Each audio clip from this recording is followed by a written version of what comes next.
ఆ భక్తుల వల్ల భగవంతుడిని తెలుసుకోగలుగుతారు. అనేక జన్మల వల్ల ఈ శ్రద్ధ భక్తి పెరిగి బహునాం జన్మనామంతే జ్ఞానవాన్ ప్రపంచంతే వాసుదేవ సర్వమితి సమహాత్మ సోలవక. అప్పుడు భగవంతుడి సేవలో కంప్లీట్గా నిమగ్నమై ఈ జన్మలోనే సంపూర్ణంగా భక్తి చేసి జనన మరణాలు లేకుండా శ్రీకృష్ణుని యొక్క దివ్యమైన ధామాన్ని మనము చేరగలుగుతాం. అది భక్తి యొక్క వాసుదేవుని తెలుసుకున్నప్పుడు, ఆయనే సర్వానికి కారణం అని తెలుసుకున్నప్పుడు, మన భక్తి బాగా విశుద్ధమైనప్పుడు అప్పుడు మనకి శ్రద్ధ బాగా పెరుగుతుంది. అన్నిటి మీద కోరికలు పోతాయి, భౌతిక వస్తువులు అన్నిటి మీద శుద్ధం ఓన్లీ కృష్ణుని మీద ప్రేమ మనకు కలిగిద్ది. ఇతర అందుకైతే మనం యుగాల నుంచి భక్తులందరూ ఏ విధమైన భగవంతుని సేవలో పవిత్రంగా జీవించి ఆయన లాభాలను పొంది భగవంతుని చేరారో ఆ విధమైన భక్తి మనకి భక్తి చేయగా భగవంతుడు ఇస్తాడు. ఆయన మీద ప్రేమ విశ్వాసం ఉండాలి. ఆయన ఇచ్చాడని మనం వదిలేయకూడదు. డబ్బు ఇచ్చే ధనం ఇచ్చినా అయినా సరే ఆయన సేవ ఎప్పుడు మనం చేస్తున్నాం. ఇంకా మనకి ఏం కావాలని అన్ని ఇస్తూనే ఉంటాడు. ఇంకా మనం ఎంతకాలం చేస్తే అంత బాగా పెరుగుతూనే ఉంటాయి. మనకి అన్ని లాభాలు అన్ని సౌకర్యాలు వస్తాయి. భక్తి వచ్చింది, భక్తి వల్ల భగవంతుడు గురువులు వస్తారు, అన్నీ జరుగుతాయి. అందువల్ల భగవంతుడి సేవ శ్రేష్టమైంది. ఇది సత్వగుణం నిర్మలమైనప్పుడు జరిగే విషయాలన్నీ ఇవన్నీ మంచిగా ఉంటుంది. ఎవరికైనా అన్యాయం చేసి ద్రోహం చేస్తే మనం తప్పనిసరిగా ఎక్కడో చోట మనకు కూడా ద్రోహం జరిగింది, మనకు కూడా అన్యాయం జరిగింది. అదే మనం మంచి చేసి లాభం చేస్తే మనకు కూడా భగవంతుడు అంత మంచి లాభం శుభం జరుగుతుంది. ఇది ప్రకృతి ధర్మం అన్నమాట.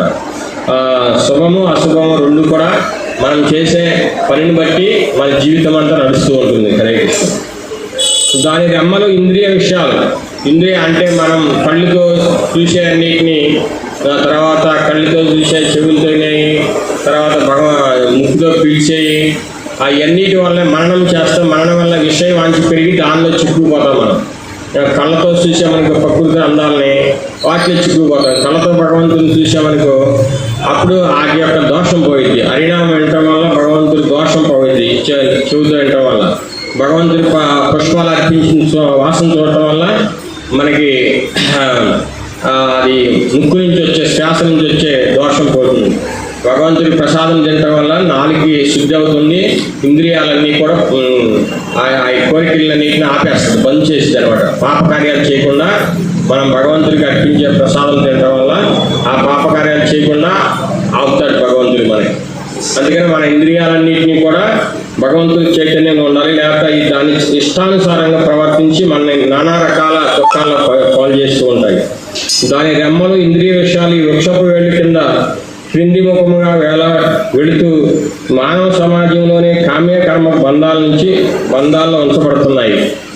ఈ వృక్షం యొక్క దీని యొక్క మూల లక్ష్యము ఈ కామ్య కర్మల్లో చిక్కుపోయి బంధాల్లో ఉండే విధంగా ఏదో రకంగా మనం జీవితాలంతా కూడా ఉండే విధంగా చేస్తుందని ఈ శ్లోకంలో భగవంతుడు చెప్తున్నారు. హరే కృష్ణ. తర్వాత 3-4 శ్లోకాలు చూద్దాం.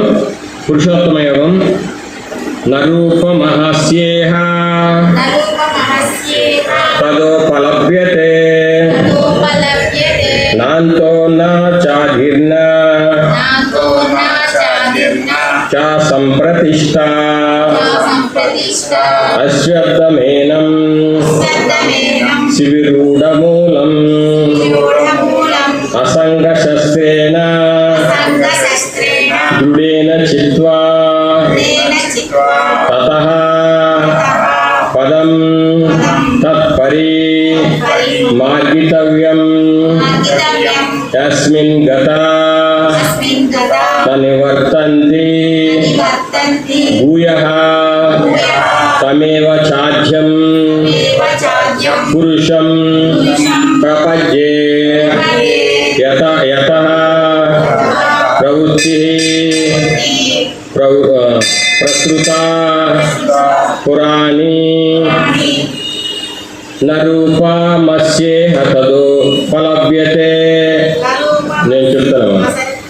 నాంతో నా చాదిర్నా చ సంప్రతిష్ఠా అశ్వత్థమేనం సువిరూఢమూలం అసంగశస్త్రేణ దృఢేన చిత్వా తతః పదం తత్పరిమార్గితస్యం అస్మిన్ గతా న నివర్తంతి భూయః తమేవాచాద్యం పురుషం ప్రపద్యే యతః ప్రవృత్తి ప్రసృతా పురాణి ఇప్పుడు చెప్పండి. ఈ వృక్షము యొక్క నిజరూపము ఈ జగత్తులో కనుగొనబడదు.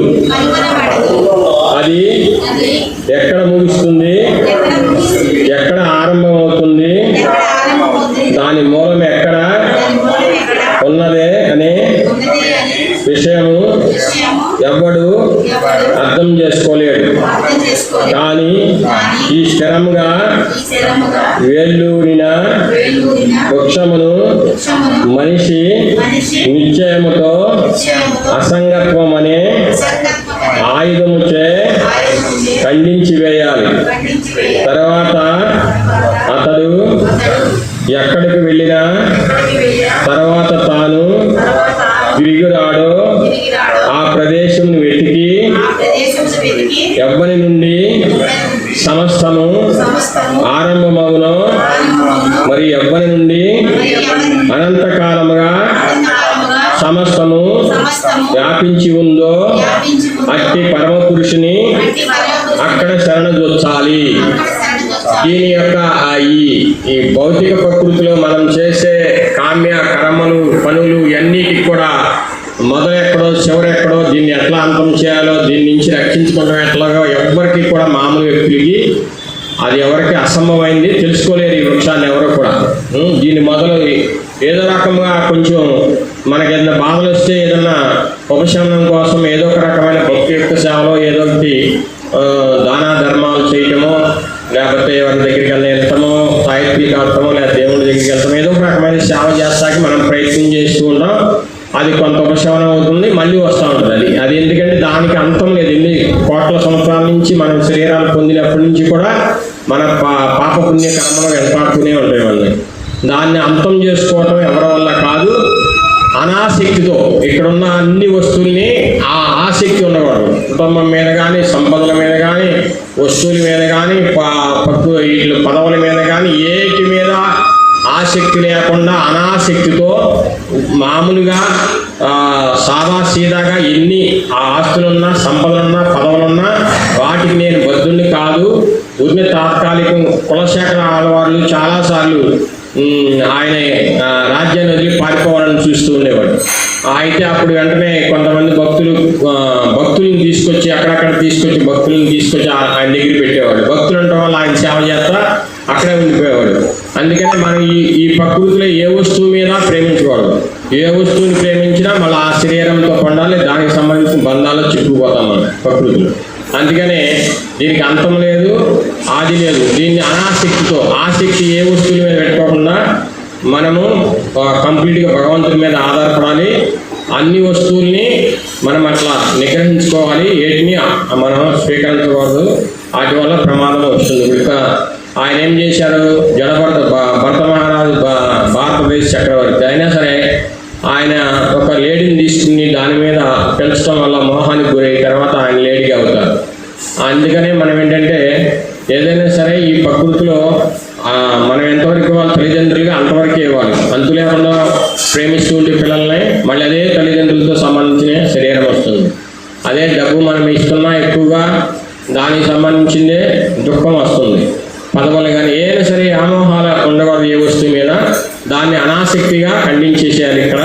అప్పుడు అలాంటి వ్యక్తి భగవంతుని తెలుసుకున్న తర్వాత అతను ఇక్కడ వెళ్ళిన తర్వాత తిరిగి రాడు. భగవంతుని చేరి భగవద్ధామానికి అలాంటి వ్యక్తి లోకంలో ఆసక్తి లేకుండా ఓన్లీ భగవంతుని మీద ఆధారపడి భగవంతుని మీద ప్రేమ ఆసక్తి ఉన్న వ్యక్తి భగవంతుని చేరతారు. అక్కడికి వెళ్ళిన తర్వాత భగవంతుని చేరిన తర్వాత అట్టి పరమపురుషుని అక్కడ శరణుదొచ్చుతాడు.